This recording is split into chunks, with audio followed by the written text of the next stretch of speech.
How would you like a 15% discount to my daily email, the stack of stuff, the show notes, discounts to the conference, all of that? All you need to do is text the word show to 33777. You'll get the annual subscription with a 15% discount to my daily email. You'll get the stack of stuff, the links to the show notes, discounts to the conference, and so much more. All you have to do is text the word show, SHOW, to 33777. Text show to 33777.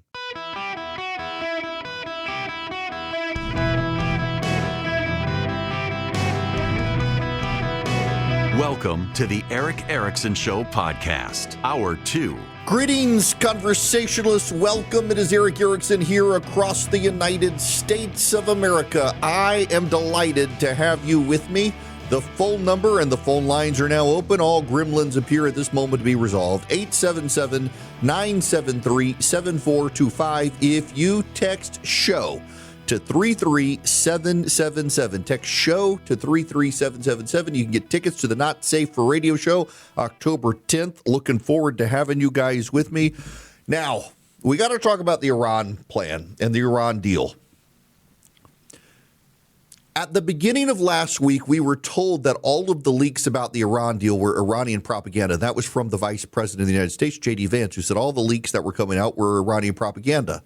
And then 3 days into this, it's all Iranian propaganda. We get the actual memorandum of understanding, and it turns out that all the leaks were actually the Iran deal. Everybody was telling the truth. The Iran deal itself appears to be Iranian propaganda.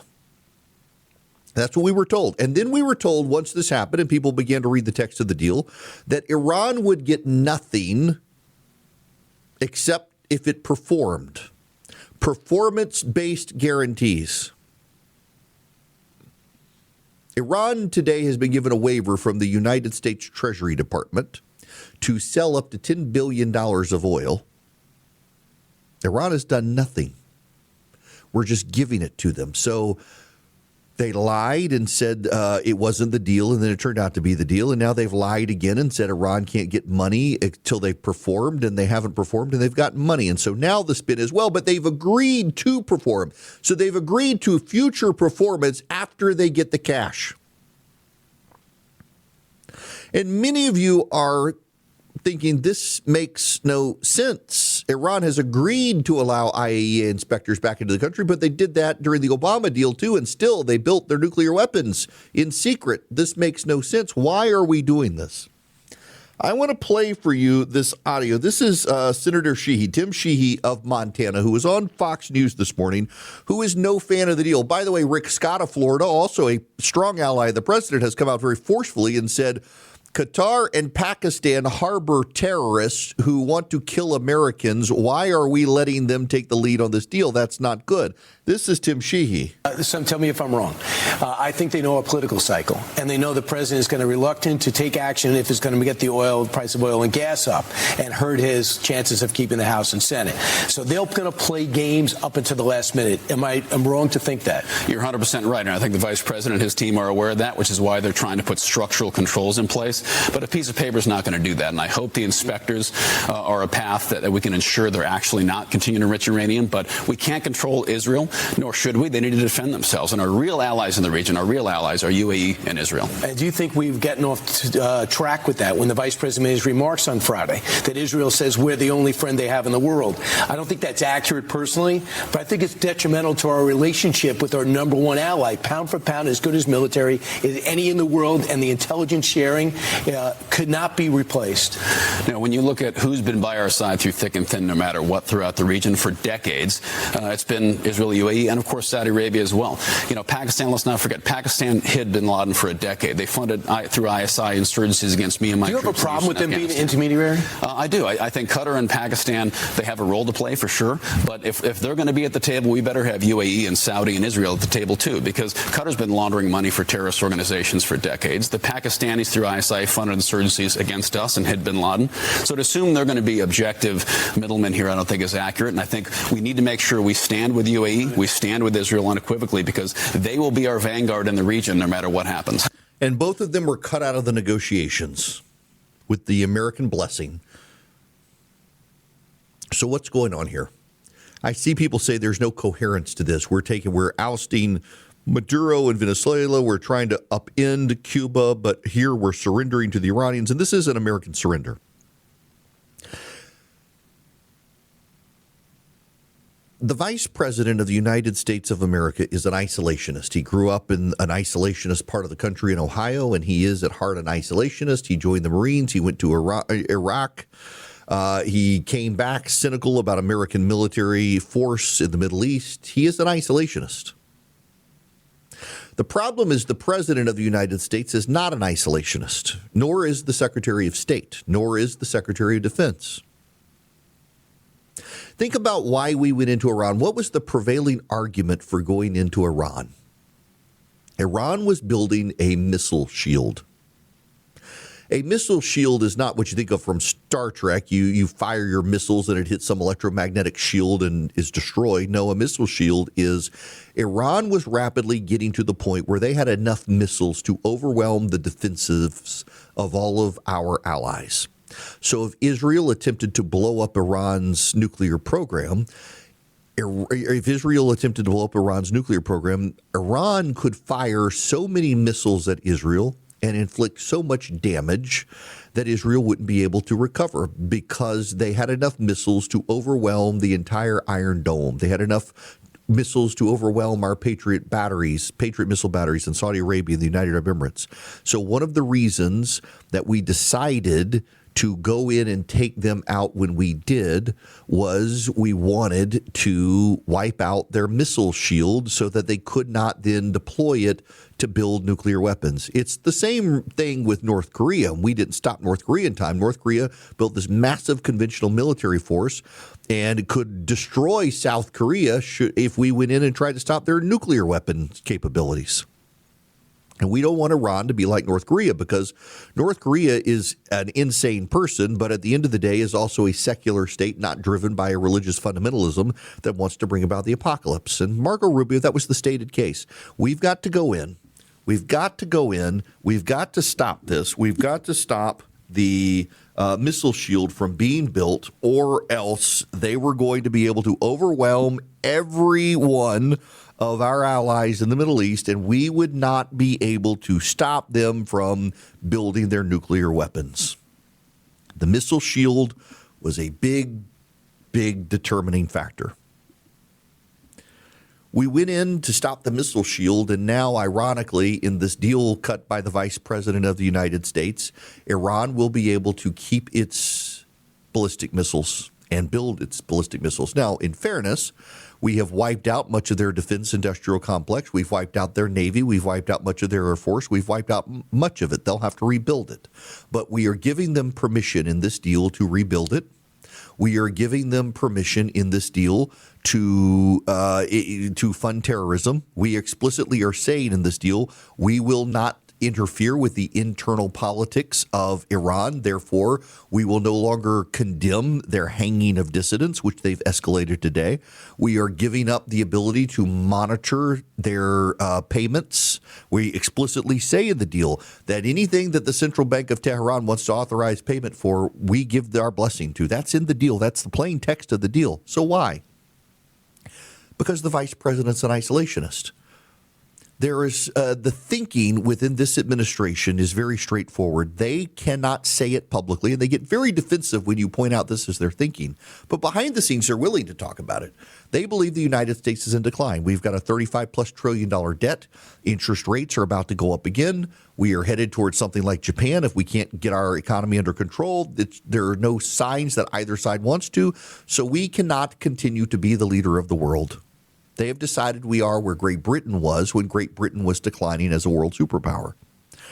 Decline in this case is a choice, but there are those within the administration who have chosen to decline. Why? Because they are isolationists. They do not believe America should stand astride the world stage. They think, just like Obama did, that there's a level of arrogance there.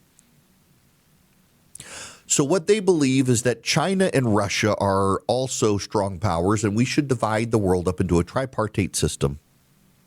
We will control the Western Hemisphere. That's why we're very strong and aggressively militarily in Cuba and Venezuela in the Western Hemisphere.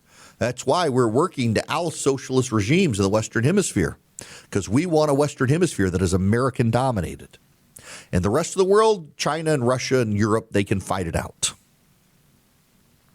So the deal with Iran puts them in a position to be able to fund terrorism, puts them in a position to be able to fund their ballistic missile shield, and ultimately puts them in place to be able to fund their nuclear weapons program.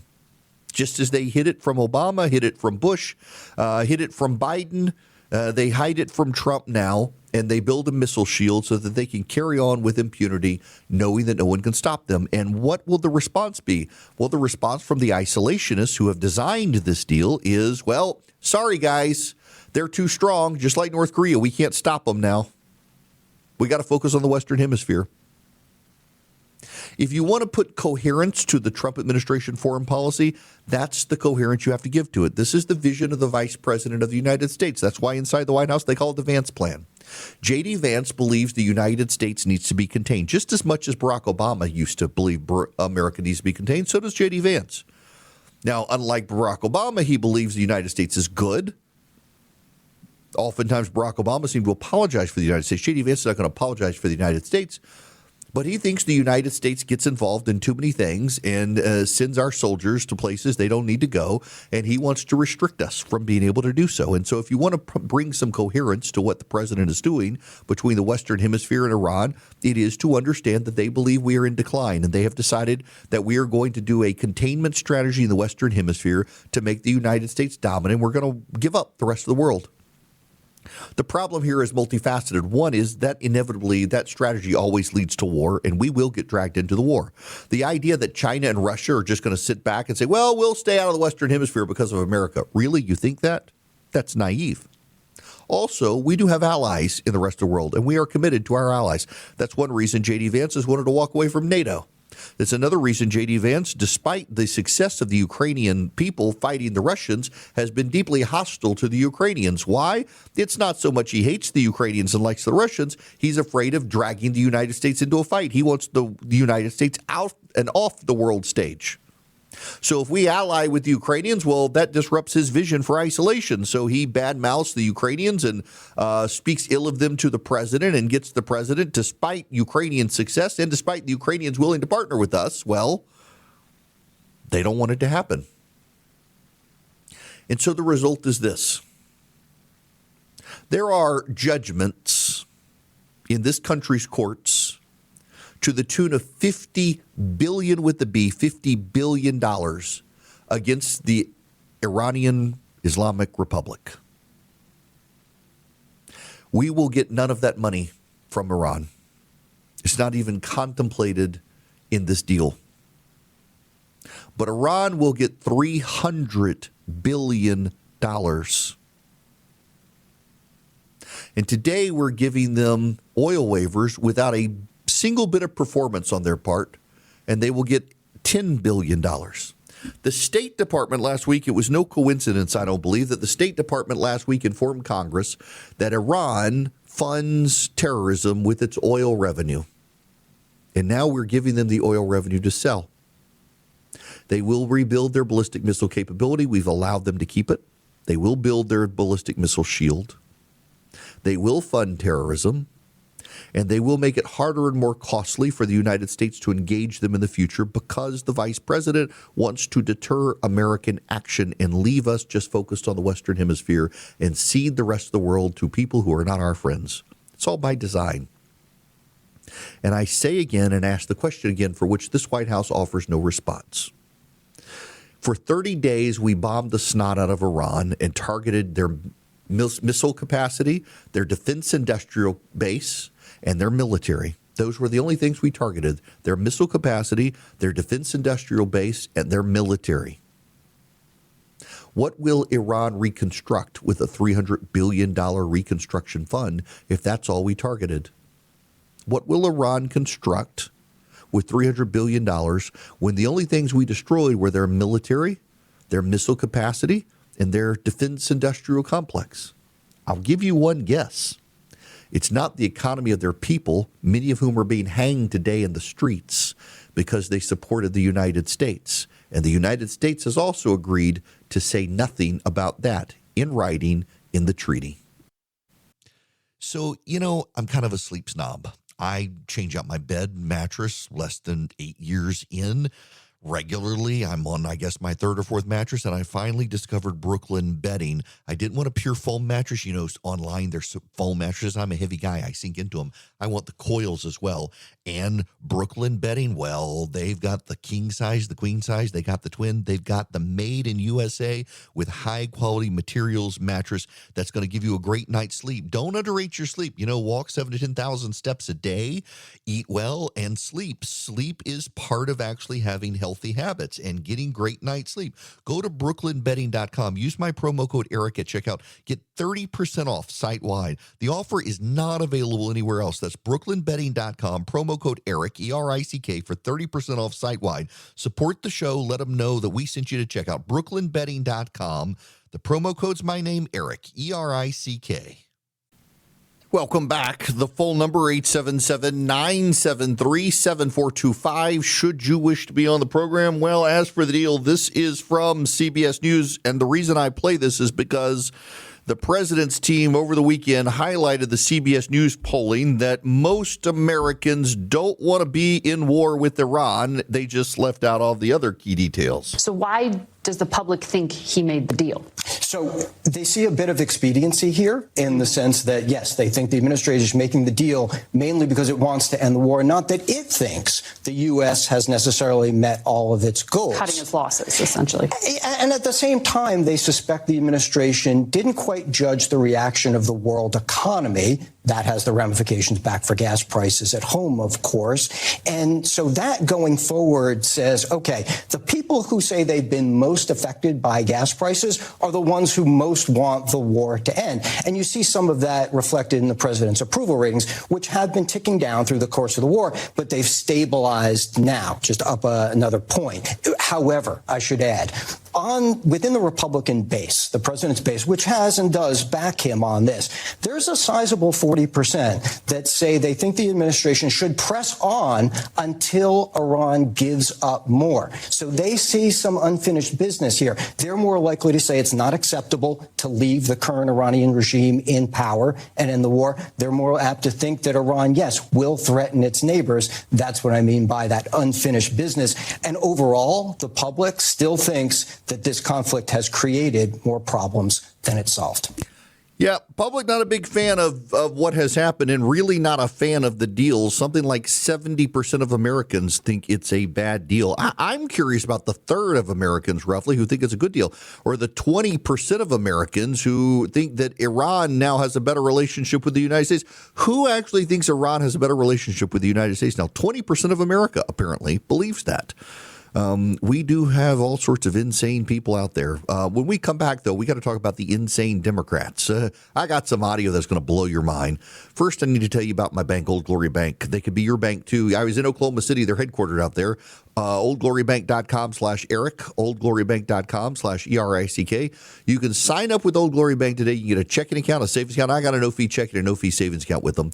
You can do direct deposit with them. You can, in fact, a friend of mine said that she got her paycheck a day in advance. Some banks do that. I didn't realize Old Glory Bank did. And you can do business checking with them. You can do mortgages. You can do CDs. You can deposit cash, even though they're an online bank. They figure that out. Their bill pay tools are incredible. If you are in a conservative business and you're worried about debanking trends, you won't have to worry about that with Old Glory Bank. They protect your right to bank because they're conservative and they're by conservatives for conservatives, and they protect you against the debanking trends. OldGloryBank.com/Eric is where you want to go. OldGloryBank.com/ERICK. Sign up with Old Glory Bank today. Get a checking account, a savings account. If you're active duty military, veteran, first responder, they've got great deals for you. We'll waive some of the fees for you. Reach out to them. OldGloryBank.com/Eric. Member FDIC. Equal housing lender. Terms and conditions apply. Hello, America. Welcome. It is Eric Erickson here, 877-973-7425. Should you wish to be on the program, let me go to the phones. Bill, you're up first today. Welcome. How are you? I'm fine, thank you, Hop. Hope you're doing well. I am. I was listening to your last monologue on J.D. Vance, and he's an isolationist. I guess my question is, how can we put this man up to be a presidential candidate? I mean, we can't be an isolationist. It's led us into 2 world wars.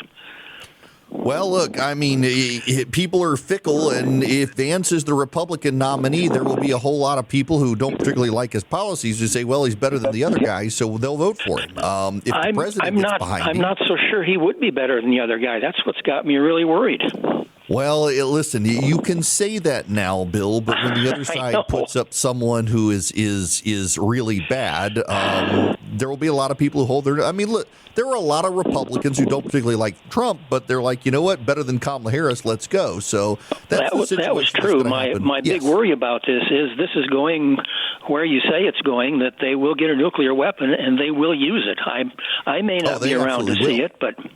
Yeah. And so we wind up with a nuclear war out of this. That's my big worry. Look, I agree. It is a terrible deal. And the number of people who are trying to find silver linings and justify it because they want to be good team players. There is no team I want to be on that hands Iran billions of dollars and says, if you want to fund terrorists, have at it. That's what this deal does. You can lie and say it doesn't, but the plain text of the deal does exactly that. That Iran will get a $300 billion reconstruction fund, and forget the whole performance for payment stuff. We literally just gave them $10 billion today. They hadn't done jack. It's a terrible deal. Shameful. And yeah, it is the Vance plan, but at the end of the day, the president of the United States is the one who approved it. So he's got to own this. You can't just pass the buck to JD for negotiating it. Look, I don't want to spend a lot of time criticizing. I have nothing good to say about the deal, so there's no reason for me to continue to badmouth it. You get it. You know where I stand. Some of you willfully disagree just because you want to be team players, even though you know deep down it's a bad deal. But I want to talk about the Democrats because, again, this goes to the heart of the question. If you don't like J.D. Vance's foreign policy, but you see what's on the other side, what do? That's the problem for the Democrats. They're weird. I want to play for you some separate clips of different Democrats, and I want to begin. I want to begin here with Joy Reid. You know Joy Reid. Joy Reid was on MSNBC, or I guess it's MS Now. It was MSNBC when they booted her. She's a hysteric, sees everything through a racial lens, lied about things she wrote in the past, claimed she was hacked and all that. She was on a podcast, and I want you to just listen to this clip. Because in many ways, and with apologies to my dear spicy white friends, because I know that my white brothers and sisters do love a 4th of July. It is Independence Day. Everybody's barbecuing. It's a thing. I can promise you, Black folks, we will take that day off. We will barbecue because we off. But Black people, that nobody Black I know is really excited about the 4th of July because it is what Frederick Douglass said it is. It is the celebration of slaveholders who freed themselves from having to pay taxes to the crown for their slave empire. And that is what it is. I mean, no, one, that's not what it is. And two, this woman, I love that she, a extremely wealthy Black woman in New York City, thinks she speaks for all Black Americans. I've got Black neighbors down the street. They come down to my house to shoot fireworks on the 4th of July with us. They love the holiday, too. They love being Americans. They fly an American flag in front of their house. I don't fly an American flag in front of my house. I don't because they'd get stuck in the trees. They have an American flag in front of their house. They're Black. Joy Reid says they don't celebrate the 4th of July. They got their whole house decked up. They've even got a 4th of July wreath on their door right now for the 4th of July. I don't even have that. I've got one. We just haven't put it up yet. And she wants to say Black people don't support the 4th of July? Who is she to say, don't you love that I speak for all Black? Can you imagine if I speak for all white people? Y'all, I'm so white, I don't put on white socks because I would lose them on my feet. I'm that white. I should be able to speak for all white people. But I don't. And yet she, with her bleach blonde hair, decides she's going to speak for all Black people. Joy Reid says Black people don't celebrate the 4th of July. And by the way, I think she's with Alex Wagner from MS Now, saying that in some sort of podcast or some such, and that's her view. But let's go to the actual politicians now, because I want to play this for you. This is a Jewish politician running for the United States Congress in New York, trying to rally Islamic voters. His name is Brad Lander. He is a far-left Democrat. He is Jewish. And he, my friends, is speaking in a mosque. This is courtesy of MEMRI, the Middle East Media Research Institute. You know when it's coming from MEMRI, it's going to be juicy. This is a Democratic politician who's running for the United States Congress. I believe, as a proud Jewish New Yorker, that Israel's genocide in Gaza is a desecration, is a violation of the understanding that everyone is created in God's image, every one of those Palestinian kids in Gaza, just as divine as my beloved children. And so, yes, in Congress, I will not vote for any more U.S. military aid to Israel, not the bombs that are destroying the hospitals and schools in Gaza, not the occupation in Lebanon, which is now, I believe, unfortunately, on its way potentially to being a genocide as well. Kind of partnership I developed with Soran, I hope to come to have with Rashida Tlaib and Ilhan Omar and others in Congress to show we can build a city and a country and a world that everyone can afford and where everyone is welcome and where everyone's humanity is respected. Bismillahirrahmanirrahim. Now, I'm going to read for you what he is saying here as he chants this in Arabic. In the name of Allah, the merciful, the compassionate. He is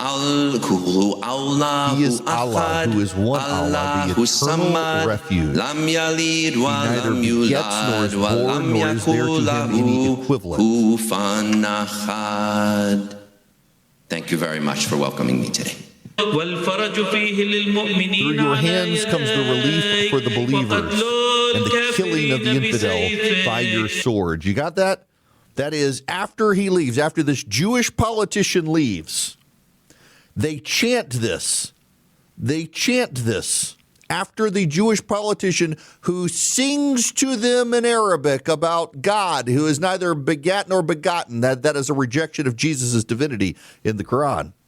Through your hands come the relief for the believers and the killing of the infidel by your swords. So after a Jewish politician speaks to this mosque and sings to them in Arabic, does the dog and pony show to get their votes, the imam of the mosque says, "Glory to Allah for slaughtering the infidel," in a mosque in New York City.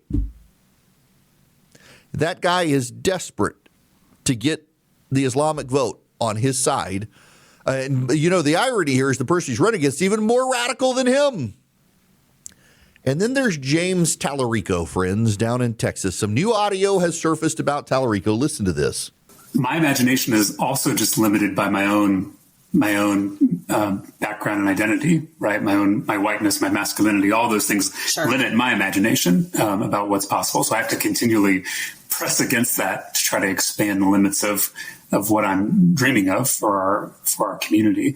And that's where, you know, Dr. Robin, your book helps me do that. And now, who is he talking about there?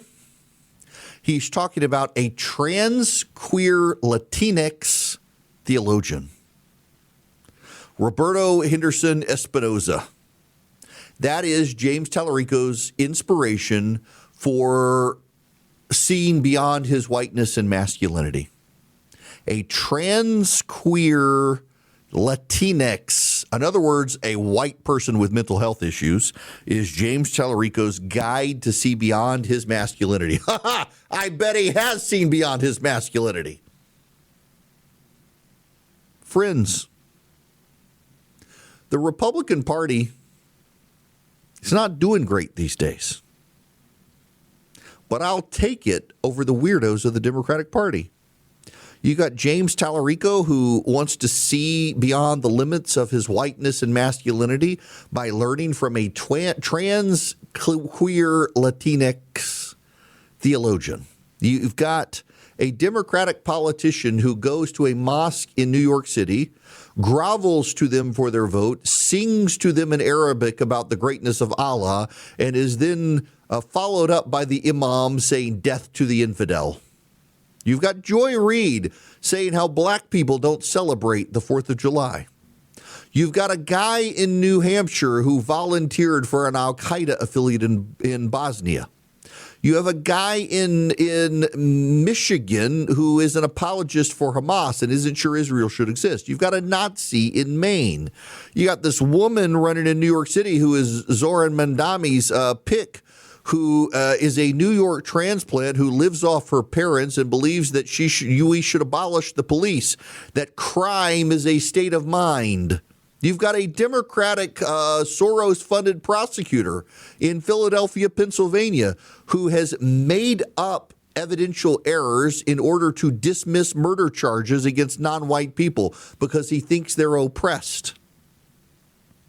These are the people the Democratic Party is running across the nation. And there is a real play for the Republican Party to just point out how weird and anti-American they are, because they are weird and anti-American by and large. They are very anti-American, these people. They don't like the country.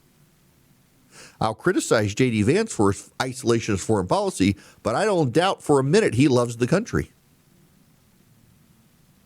It is the Democrats, they got themselves some issues here with their candidates. Now, as I mentioned in the first hour, if you weren't here, the Democratic Party outside groups understand there's a problem. So what the Democratic Party outside groups, the super PACs are doing, is they're targeting very local, hyper-local politics in cities and counties and congressional districts around the country. What they're doing is they're going into these swing districts and beneath the radar where the GOP isn't picking up on these ads yet. They're targeting blue-collar voters saying, hey, are you mad about your hospital closing down in the last year?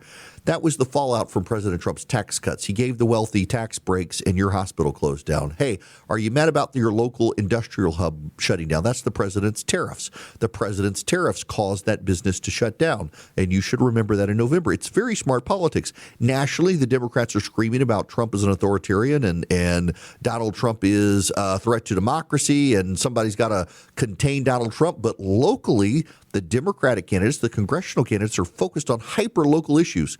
The mill that closed down, the manufacturing plant that closed down, the hospital that closed down. And they're tying each of those things directly to President Trump's policies. And that's how, at the local level, they're making the case, you need me in Congress to contain the president's impulses. Frankly, the Iran deal and the Iran war play into that impulse control of the president.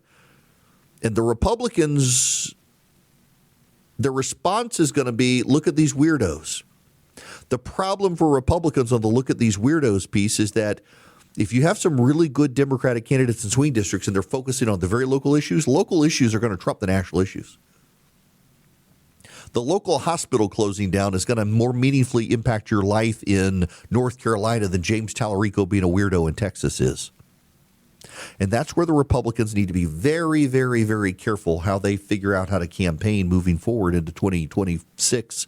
And they need to be mindful of this right now. Underground, it's not on the radar, Democratic campaign strategy where they're targeting local districts with really local issues, but tying those local issues into Republican Party policies at the federal level. Let me tell you about Perfectly Snug before I get out of here. They are my mattress topper, and I love them. It is a perfectly snug sleep. It's an air conditioner for your bed.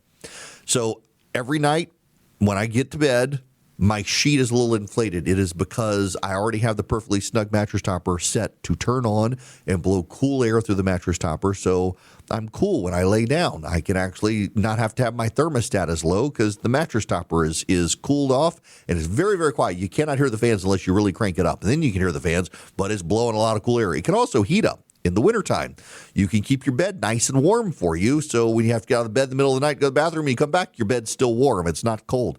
You can get one of these, save $280 at perfectlysnug.com/Eric. Perfectlysnug.com/Eric. You can control it with your cell phone, Android or iOS. You can turn it on automatically, have it set to come on automatically, and adjust automatically through the night so you stay perfectly snug at night.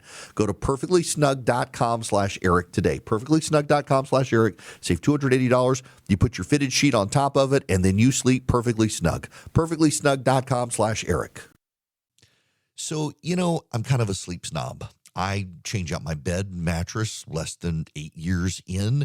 regularly. I'm on, I guess, my third or fourth mattress, and I finally discovered Brooklyn Bedding. I didn't want a pure foam mattress. You know, online there's foam mattresses. I'm a heavy guy. I sink into them. I want the coils as well. And Brooklyn Bedding, well, they've got the king size, the queen size. They got the twin. They've got the made in USA with high quality materials mattress that's going to give you a great night's sleep. Don't underrate your sleep. You know, walk 7,000 to 10,000 steps a day, eat well, and sleep. Sleep is part of actually having healthy habits and getting great night's sleep. Go to brooklynbedding.com. Use my promo code Eric at checkout. Get 30% off site-wide. The offer is not available anywhere else. That's brooklynbedding.com. Promo code Eric, E-R-I-C-K, for 30% off site-wide. Support the show. Let them know that we sent you to check out brooklynbedding.com. The promo code's my name, Eric, E-R-I-C-K. Okay, this is pretty fantastic. Those of you in Sacramento, California, listening on KSTE, you got to hear this. I'm reading the summary on Twitter. The video is pretty awesome. On June 18th, Sacramento County deputies tracked 30-year-old felon Austin Carter to a South Sacramento home where he barricaded himself in a garage. Facing an unresponsive suspect gripping a knife, they attached a powerful magnet to a consumer drone and disarmed him, followed by a robot dog scouting and a K9 aiding their arrest. No one was seriously hurt.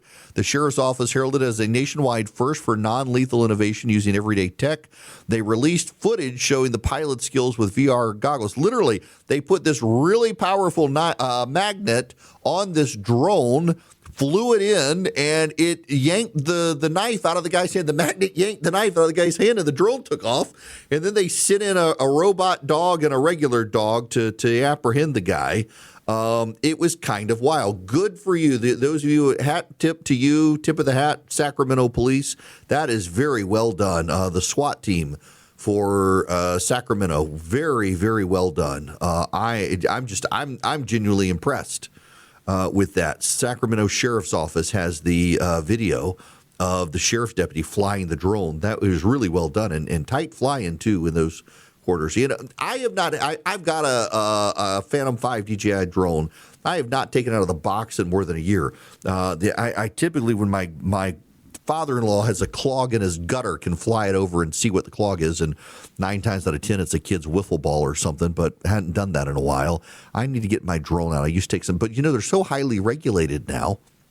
It just hasn't been worth it because something happens, you get in all sorts of big trouble, and you have to have a FAA serial number, and you can be a hobbyist, but people were causing so many problems, they kind of cracked down on the use of drones, but I sure did enjoy flying mine. It was a lot of fun. Okay, when we get back, I want to talk about oppression in this country.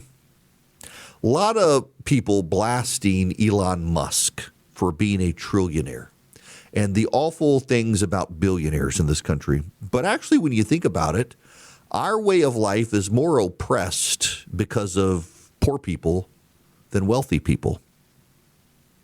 Yeah, it's not the guy with the $1 trillion who's causing our toothpaste to be locked up at a CVS, is it? It's not the really wealthy guy who is shoplifting and driving up our prices, is it? No.